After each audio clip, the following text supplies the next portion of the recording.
Good morning, everybody. Welcome to Trader Minute. It's great to have you on board. I'm Carl. Thanks for tuning in this morning. And a lot to talk about today. Look at the futures right now. They're up about seven. They've been up between 6 and 7 all morning long since I started watching the futures this morning. Nice little run here. A lot of overseas. Pretty much all the markets were up overseas last night, and on a pretty positive note, things here in the United States. The Fed minutes is tomorrow, so I'll be watching for that report, see the reaction that comes from that. It can be pretty volatile, has been the last year or so, the Fed minutes. So we'll keep a close eye on that and decide if we're going to hold our positions over that. But it's really right now with the Fed minutes. We've got the first round of the tapering behind us. I think now with the Fed minutes, it's what really went on. Did they want to take more? What did they really want to do, and see how that all played out to come to that decision. Yeah, Jimmy, you're right. As far as our positions go right now, Boeing is set to open up about 30 cents, 30, 35 cents higher. Um, Qualcomm down just slight, looks like 72.66 it closed. That's about 4 cents, somewhere between 4 to maybe 10 cents on Qualcomm. And then Morgan Stanley about 20 cents higher is where they're set to open today. So things looking pretty good for our positions. The only concern we've got in our positions is Qualcomm. Qualcomm, we're definitely going to keep an eye on that today, and if it hits down to the low of Fridays, that's where we're going to exit. We take that and move on, find another trade to get into. Okay. Today, the economic calendar. The only really noteworthy one here was the international trade. International trade came out this morning, 6:30 our time. It's showing that exports rose and imports fell, making a sharply, narrowly than expected trade deficit of 34 billion versus the consistent consensus at 39 point almost 40 billion. It was the lowest monthly deficit since October of '09. So it sparked the futures a little bit. Really, the futures were up a little bit already ahead of that, so it didn't do a whole lot to the futures.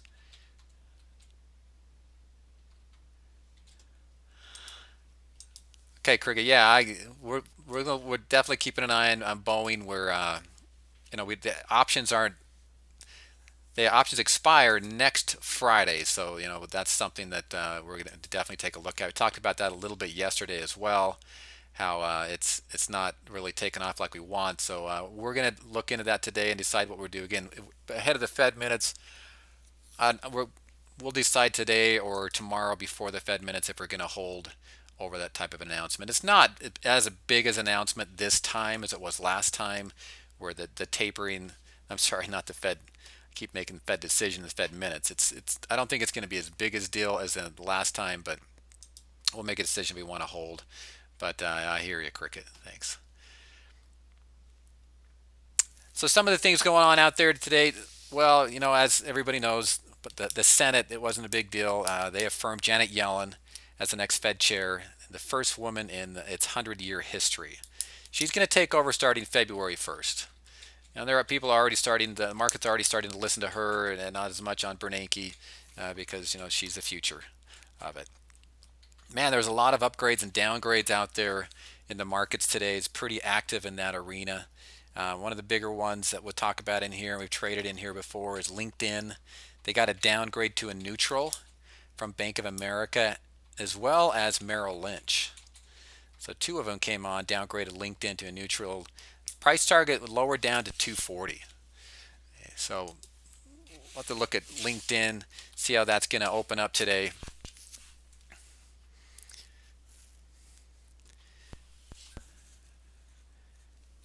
All right, so and the price target was around the 340 mark. They've lowered that down to the 240 mark. It's already down here at 205. So we'll see how that goes.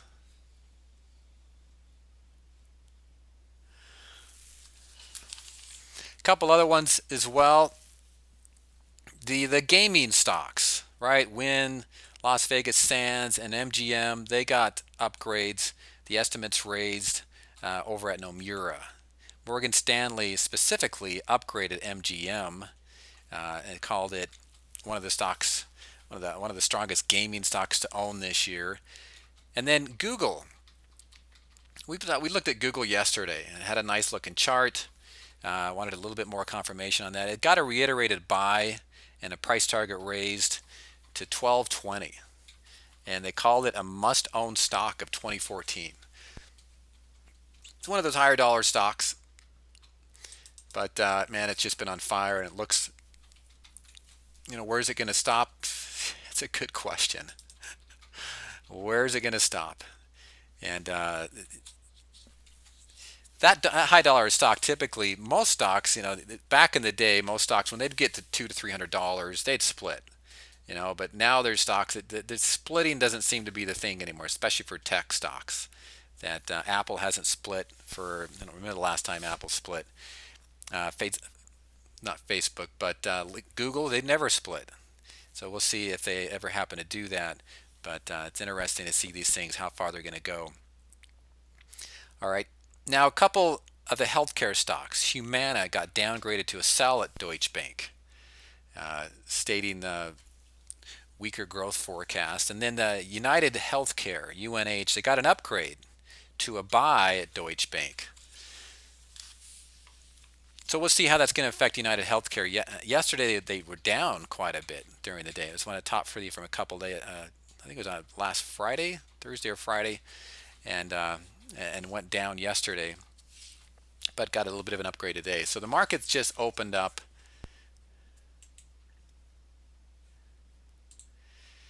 The downgrades, look at those. We find those on the street.com, Jasray, the street.com. Okay.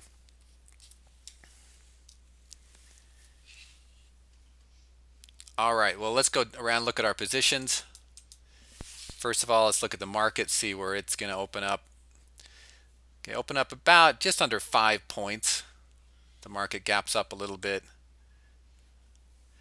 All right, and then Boeing up 59 cents, gapping up 59 cents this morning. Qualcomm up about 14 cents right now. Thanks, Richard. Yeah, we'll take that. And then Morgan Stanley up 23 cents. So all the positions going our way on the open. It's early, so we'll take it for now, and we'll watch how this day plays out. Keep a close eye on Qualcomm, but right now the market looks fairly bullish. So the big number out this week, I think the bigger one that could affect things is going to be the jobs number.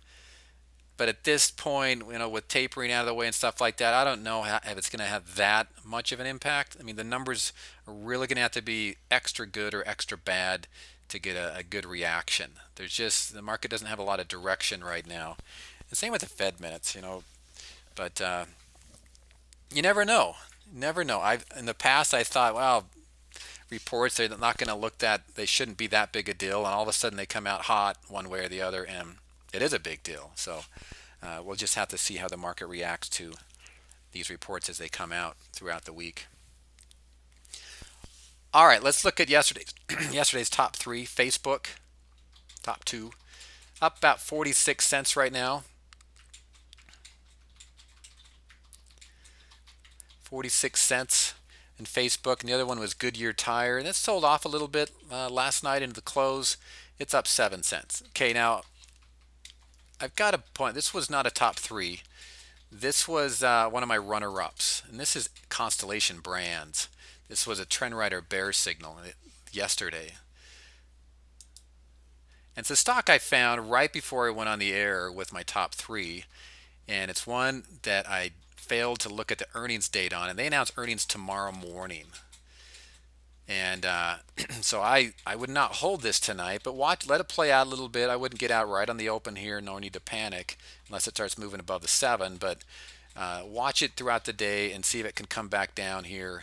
It's up slightly this morning, but watch it and see if it can't come back down. But I would exit by the time it closes today, just because they announce earnings tomorrow morning. Sometimes stocks will run down into earnings. Sometimes they can run up into earnings, but the announcement, you just never know. I used to know a guy that Haven't seen him for quite a while. We used to know a guy that if he saw a stock running down into earnings, he'd go buy puts because he figured that insiders knew. And sometimes he was right, and it went down. It's still kind of a toss of the coin. Excuse me,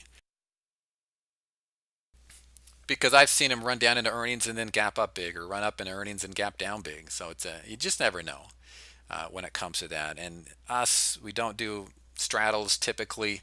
We know how they work and things like that. But the thing is, you just never know how that stock's going to move. You're just flipping a coin because no one knows what that announcement's going to be and how the stock's going to react.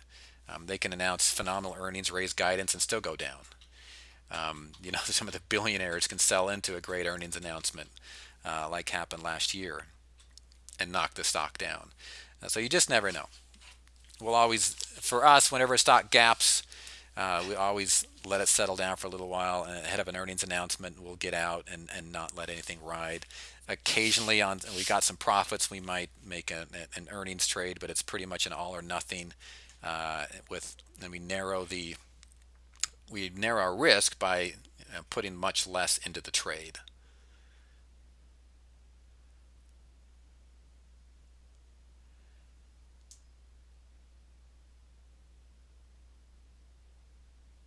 Yeah, with the top three, cricket. That's a good question. Cricket says with the top three, are they for our own personal use to day trade? It goes on a little bit about them. To day trade, you know, I put those out there as some good setups and to move. And then as far as any type of options, we'll leave it up to you. Typically, depending on how close you are to expiration, 1 to 2 strikes in the money. You're closer to expiration, definitely 2 strikes in the money. And then let our members do what they want with them. And I've got a lot of emails since I've been starting to do these from some of our members, and they have their own ways to trade them. Some are asking, well, what do you recommend? And really, it's a personal decision. Some will invest in all three. We'll trade all three of them in small portions. Some will trade one of them, some a couple, just based on what they see with the top three. And then as far as how long you want to hold them, I'll always put stops and price targets in there. One of our members, what he would do with the top three, he would trade them and then hold on to him for no longer than 2 days. And that was just what he did. It's what he found to work, and he did really really well. I haven't heard from him in the last couple of weeks here. If you're out there, let me know how things have been going for you. Now I did take some time off during Christmas, so I didn't have a top three during that holiday period there, but back and running now. But that he found that to be successful. He just would trade them for 2 days and out.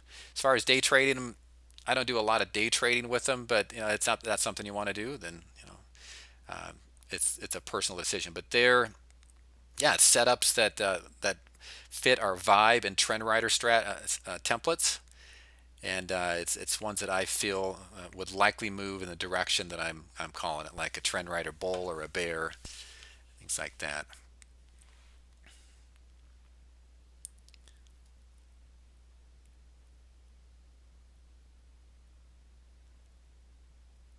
Just reading the chat here.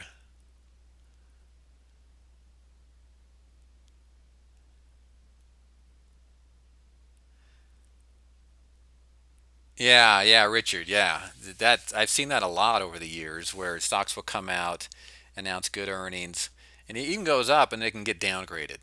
Or the stock comes out, they raise guidance, they had great numbers, everything looked good, and they just sell off. And that's the thing about earnings, you never know. And really, the bulk of earnings starts next week. The financials start next week. Uh, Morgan Stanley starts theirs is Monday, so we'll be out of that trade. If not tomorrow before Fed minutes, definitely by the week by Friday, as a shorter term trade to get in there for a quick pop, see how that goes. But then it just kind of, as far as the market goes, it's always been said ever since I can remember that Alcoa kicks off earnings. And originally it was because Alcoa was in the Dow 30 and they were the first of the Dow components to announce. Now they're out of the Dow, but it's been going so long they still consider that Alcoa is the company that kicks off earnings. But they're already going on. There's still companies reporting today. Not a lot of big ones, but there's companies reporting throughout this week. But the bulk are going to start next week. Again, Alcoa, as the market says, is going to kick off earnings season. Okay, so let's yeah,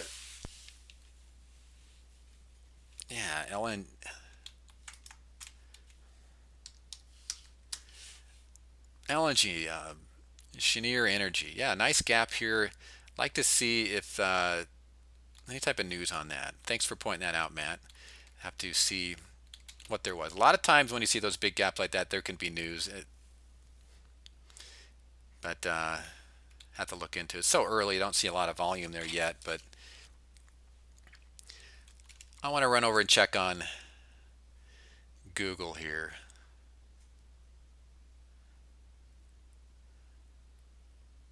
Okay, thanks, Cricket. Google's up $7. So that reversal candle yesterday was nice. I would have liked it up there higher to above, right up towards the 12, 11, 20 mark to put it on a top three, but gap up and over 12, 11, 20. If this can hold and run higher today, this thing's off and running, most likely. Uh, One thing that would be nice, I don't know if we're going to get it, but if it can pull back during the day, come back towards 7, and then end up the day back towards the highs that we're seeing early this morning like this, that would be a great signal, but I don't know if we're going to get that. Got it yesterday, but today we're a gap like that. We'll see if it pulls back a little bit for us and gives us that opportunity. Okay, let's go look at Hewlett Packard. Hewlett Packard pulling back just 9 cents, top three from a couple days ago. This was on Friday. And then UNH. Now, UNH got upgraded today while Humana got a downgrade. So they gapped up $1, about 1.5%, up and over 75. That's a pretty positive sign after an ugly day yesterday. And those upgrades, they can come at really opportune times. Makes me wonder the upgrades and downgrades if there isn't something else going on, some ulterior motives there sometimes.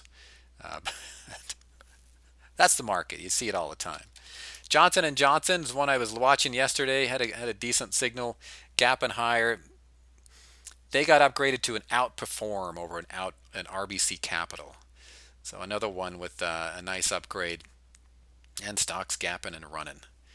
All right. As far as some of the other ones that I'll always look at when I go into the consumer staples area, Colgate up slightly, Clorox just up slightly, and then one of my favorites, Hershey's, just because I love their chocolate, up a buck or so.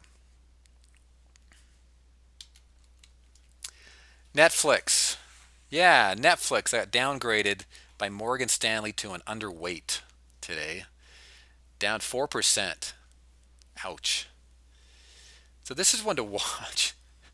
Pretty ugly gap, so we got to let this thing settle out and see if it's going to fill this gap. A gap like that is very over sold at the moment.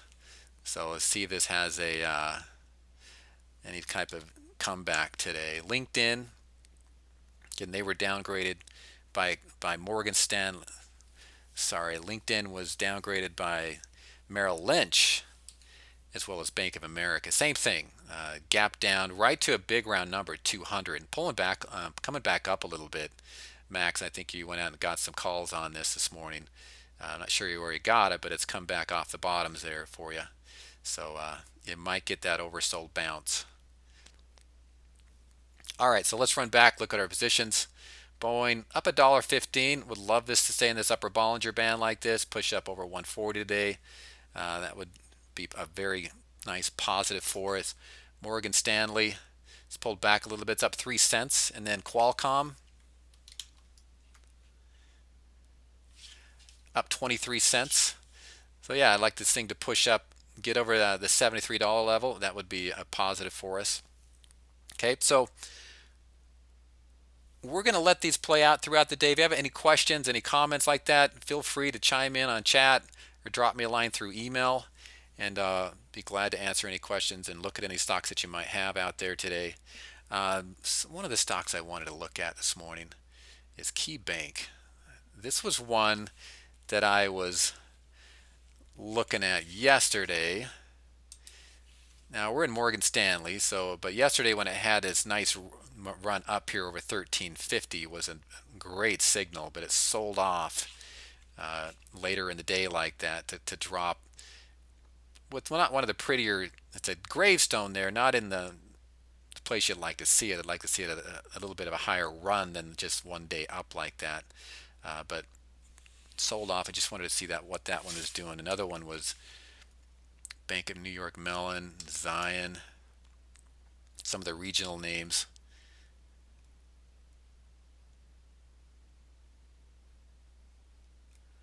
Okay, I got you, Max.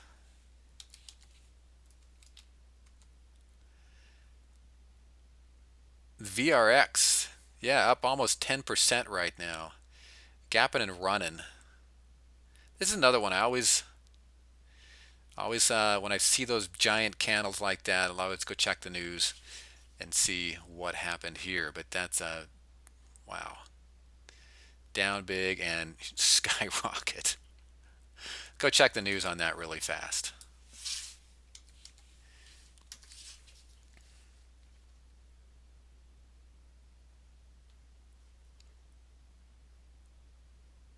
There you go. Valiant Pharmaceuticals sees 40% higher revenue profit in 2014. Yeah, that's a game changer. And there it went. Wow, nice, huge gain there. Yeah, that's one of those deals where, I mean, big ugly close below the seven like that and get some great news the next day and off it runs. Been there, done that. Know exactly the feeling. Okay, again, I'll be on chat with you all day long. If you have any questions, feel free to chime in. We'll talk to you in a few. Thanks. Bye bye.